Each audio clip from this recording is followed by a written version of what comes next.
What do you recommend for high-achieving students who just don't know what they want to study or do post-college? This is a lot of the work that we do here. There's a lot of work that the counselors do.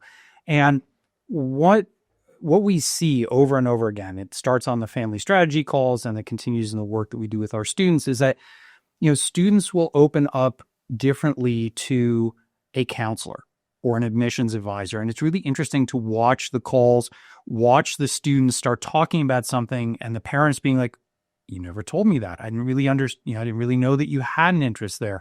And a lot of times we find that's because the students, number one, teenagers don't really want to tell their parents everything. I know that that's a radical and revolutionary concept, but here we are. But also what happens is that when a student, for example, is talking to Chris or Sonam or one of our other counselors, we're able to pull apart the threads of what they're saying, right? So I don't know what I want to do.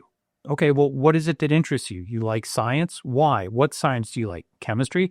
That's really interesting. What do you like about chemistry? And really drill down to kind of core values and core interests. And what that allows us to do is then kind of come at extracurricular activities, come at summer programs, come at academic priorities through that lens and help the students focus in, because it's very hard as a teenager, first of all, because the message that you get from outside is, what are you passionate about? What do you want to do for the rest of your life? At least that's what these teenagers hear. And that's not what the schools are asking at all. And I love, Chris can probably talk to this a little bit better, but there is a question on the Yale supplement that basically says, hey, listen, guys, breathe, right? Most of our, you don't need to declare your major until the end of sophomore year.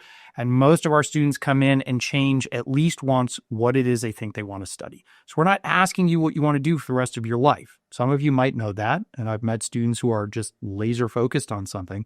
But most students get to a university, they get to this amazing dynamic place full of really smart, interesting, creative people, and it changes their view, it changes their interests, they're taking different classes. And so we don't want to laser in, and we want to kind of remove the pressure from these students of like, you need to know what you want to do for the rest of your life, and much more, what is it that speaks to you? What are you interested in learning more about? And that's something we can certainly help you do.